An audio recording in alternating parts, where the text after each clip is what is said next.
ताज्या घडामोडींसाठी स्वानंद न्यूजला सबस्क्राइब करा आणि बेल आयकॉनवर क्लिक करा। रस्त्याच्या मधोमध पाणी पुरवठा करणारी पाईपलाईन गेली आहे। त्यामुळे रस्त्यावर वॉल्व असून तो जमिनीच्या आत खोलवर आहे।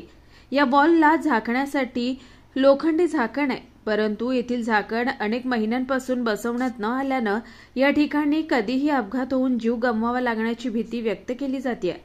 या खड्ड्यात पडून 2 जण जखमी झाल्याची माहिती स्थानिक रहिवाशांनी दिली आहे। त्यामुळे संबंधित विभागाने तात्काळ झाकण बसवावे अशी मागणी स्थानिक नागरिक करतायत। हा नेमका कुठला ॲड्रेस आहे आणि हे काय खड्डा पडलेला आहे? ही केबी कंपनी आहे, समोर अश्विनी हॉस्पिटलच्या समोर मेन रोडवर केबी रोड आहे हा। आणि इथं रस्त्यावरती हे बघा, हे वॉटर सप्लायचे काम आहे आणि ह्याच्यावरती झाकणच नाही आहे।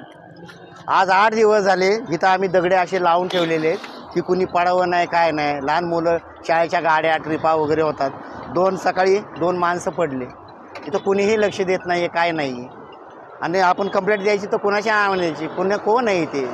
कोणच लक्ष देत नाही आहे। आणि हा मेन रोड आहे, इथून येणाऱ्या जाणाऱ्याला रहिवाशी अंबरनाथ बदलापूर रोड आहे हा नवीन भेंडेपाडा। आणि इथे लहान मुलांची आणि येणाऱ्या जाणाऱ्याला फार त्रास होतो इथून।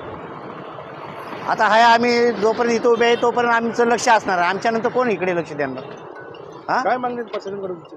माझी अशी इच्छा आहे, असं माझं वैयक्तिक माझं असं मत आहे की नागरिकांना त्रास नाही झाला पाहिजे, हे व्यवस्थित बंद केलं पाहिजे। निखिल चव्हाण, स्वानंद मीडिया, उल्हासनगर। ताज्या घडामोडींसाठी स्वानंद न्यूजला सबस्क्राइब करा आणि बेल आयकॉनवर क्लिक करा।